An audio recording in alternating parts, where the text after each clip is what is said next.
हाँ देखिए, कुछ अधिकारी हैं जो लापरवाही करते हैं, जो अधिकारी लापरवाही करते हैं उनके खिलाफ कार्रवाई होती है। और आज भी एक ऐसी घटना हुई है, और ये अब की बार नहीं, इससे पिछली बार भी हुई थी, लेकिन तब मैंने इनके खिलाफ कार्रवाई की। निश्चित तौर से आप किसी कांग्रेस से पूछियो कि पिछले 10 साल जब आपकी सरकार रही तो कोई 2 काम पूरे जिले में। सर, कृषि मंत्रालय आपके पास है, जिस तरह से ये बाढ़ प्रभावित इलाका भी है, हर साल कृषि का काफ़ी नुकसान होता है। इस बार कुछ विशेष तैयारियां या दिशा भूपेंद्र सिंह हुड्डा ने बयान दिया है कि अगर दुष्यंत चौटाला उनको समर्थन दे और 3 निर्दलीय जो विधायक हैं ऑलरेडी उनके संपर्क में है, तो राज्यसभा में वो अपना उम्मीदवार उतार सकते हैं। विशेष बातचीत में आज हमारे साथ हरियाणा के दिग्गज नेता और कृषि मंत्री चौधरी कंवरपाल गुर्जर मौजूद हैं। सर, आपका बहुत बहुत स्वागत है।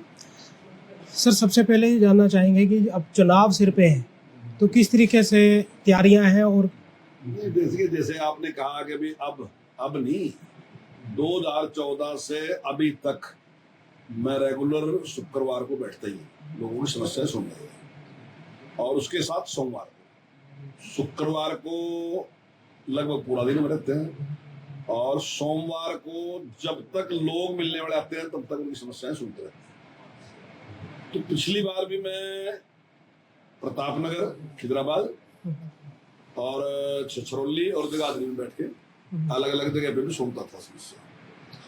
तो मेरे देखा वहां पर काफी अच्छी व्यवस्था है, तो हमने वहीं शुरू कर दी। कोरोना के बाद हमने वहीं रहे। तो लेकिन अभी कुछ दिन से हमने फिर दोबारा शुरू किया कि छछरौली और खिदराबाद बैठना शुरू किया। लेकिन अभी मैंने विचार किया कि कुछ जो गाँव के सेंटर हैं, जैसे लेती एक सेंटर है, खदरी गाँव एक सेंटर है, देवदर जो है वो एक सेंटर है, बकरवाड़ा जो है एक सेंटर है, इसी प्रकार से कोट जो है एक सेंटर है। तो कुछ ऐसे स्थान हमने निश्चित किए जहाँ पे हमने सोचा कि एक बार हम वहां जाके भी लोगों की समस्या सुने, और फिर उसके बाद फिर से वैसे ही जैसे छतरौली और खिदराबाद पहले सुनते हैं वैसे ही उनको सुने, ताकि कुछ लोगों को नजदीक पड़ेगा। कई लोग ऐसे भी हैं जो थोड़ा दूर जाने में दिक्कत भी होती है, तो हमने उनके पास जाके उनकी समस्याएं सुनी और उनका समाधान हमने किया और कुछ करने का प्रयास किया। तो ये मैं रेगुलर सुनता हूँ, कोई ऐसा नहीं है कि अब शुरू किया मैंने, 2014 से अब तक रेगुलर है। और मैं समझता हूँ कि इतना रेगुलर है कि आप ये लगा सकते हैं कि 98% रेगुलर है। शायद ही कभी कोई इमरजेंसी होगी तभी ये कैंसिल होगा, नहीं तो आज तक कभी भी ऐसा नहीं कैंसिल हुआ। और इसको अगर सप्ताह में एक दिन लगाओ तो 100% ही है।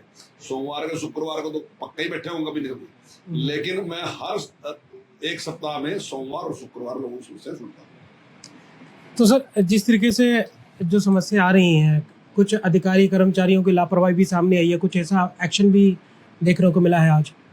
हाँ देखिए, कुछ अधिकारी हैं जो लापरवाही करते हैं, जो अधिकारी लापरवाही करते हैं उनके खिलाफ कार्रवाई होती है। और आज भी एक ऐसी घटना हुई है, और ये अब की बार नहीं, इससे पिछली बार भी हुई थी, लेकिन तब मैंने इनके खिलाफ कार्रवाई की नहीं थी, लेकिन आज दोबारा इस प्रकार की कार्रवाई। सर, लोकसभा चुनावों के नतीजे आने के बाद जो विपक्ष है, विशेष रूप से जो कांग्रेस है, तो वो कहीं ना कहीं दावा कर रहे हैं कि आने वाली सरकार प्रदेश में उनकी बनने जा रही है।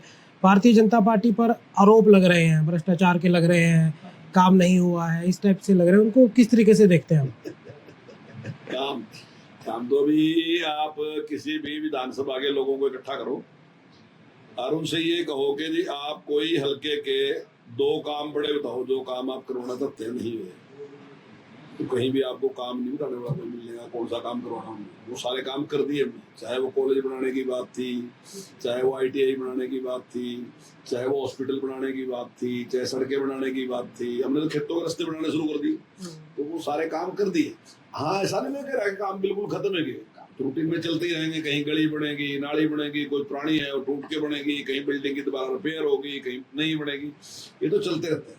लेकिन जितने काम भारतीय जनता पार्टी के कार्यकाल में हुए, इस सरकार के दौरान हुए, उतने काम आज तक कभी नहीं। और हर आदमी इस बात को मानता है कि इस सरकार के दौरान जितने काम हुए उतने काम कभी नहीं। तो काम के मामले में नहीं, बहुत काम किए। जबकि कांग्रेस के सरकार में तो आप किसी से पूछ लो, मैं आपसे कह रहा कि आप तो पत्रकार हैं, अभी आप सबके इंटरव्यू लेते हैं, आज मेरा ले रहे तो कल किसी कांग्रेसी का भी लेंगे। तो निश्चित तौर से आप किसी कांग्रेसी से पूछियो कि पिछले 10 साल जब आपकी सरकार रही तो कोई 2 काम पूरे जिले में बता दें, कोई 5-4 काम बता दे जिले में, ये 5 काम करे, हमने 10 काम करे, कुछ ऐसे काम बता दे। अब आप मेरे से पूछो तो मैं आपको भी 10 काम अपने लिखे बता दूंगा, जो बड़े बड़े काम है मैं यही बता दूंगा मैं आपको, कौन कौन से हमने करे। तो यहाँ जो काम चारों तरफ हो चुके हैं, होने लग रहे हैं।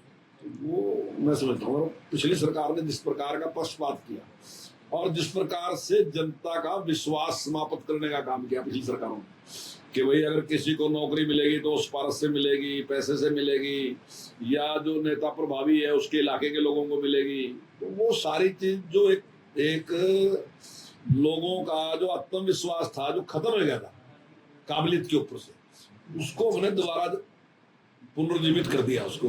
आज हर आदमी ये बच्चा समझता है कि अगर मेरे पास योग्यता है तो मुझे कोई नहीं रोक सकता, मुझे नौकरी मिलेगी और अच्छी मिलेगी। मैं ऐसे बहुत नौजवानों को जानता हूँ जिन्होंने मेरे सामने 3 नौकरियां बदल दी।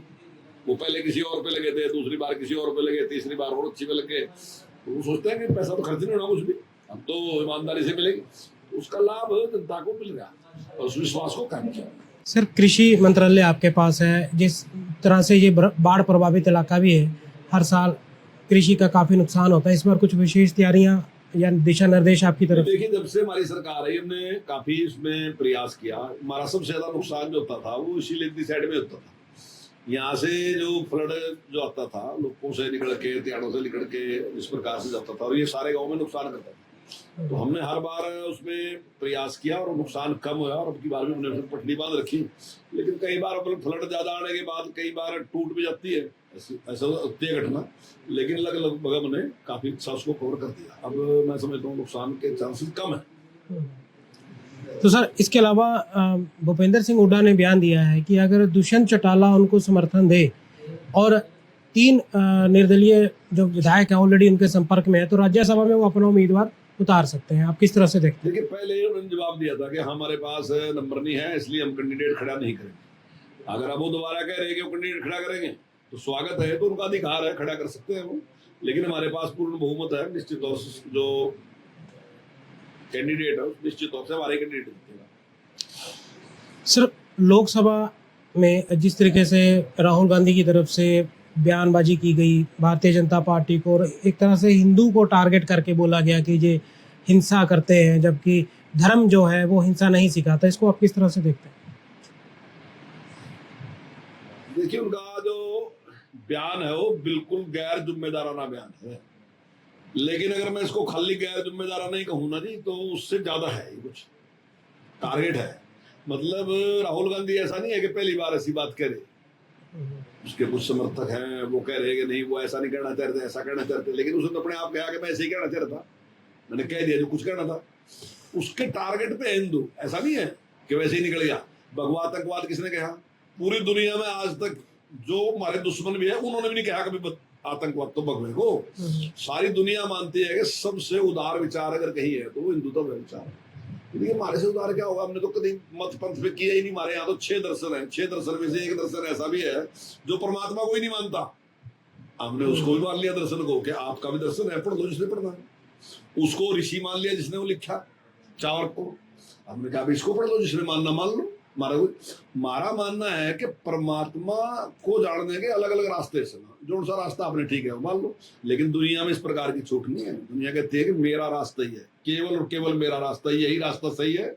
अगर आप इस पे नहीं चलोगे तो मरोगे, उसके खिलाफ कार्रवाई करेंगे। की दुनिया में ऐसी कार्रवाई आज नहीं है, कुछ नहीं करते, कुछ कर रहे, लेकिन वो करते हैं। लेकिन हमने नहीं किसी तरह, हमने कहा तो परमात्मा तेरा विषय है, तेरा जी करा मान ले, नहीं जी करता ना मान ले, तेरा जी करता पूजा कर ले, तेरा जो जी करता है वो कर ले। हमारे यहाँ तो ओशो भी यही बात कहे कि परमात्मा को मानो ना, क्योंकि अगर मान लोगे तो जानने का रास्ता बंद हो जाएगा। वो भी उसका तरीका है, तो हमने उसको भी तो नहीं कहा कुछ। स्वामी विवेकानंद ने भी यही बात कही कि मानने की जरूरत नहीं, जानने की जरूरत है। तुम्हारे तो बहुत ऋषियों ने बात की, हमने कोई कहो थोड़ी आगे क्यों।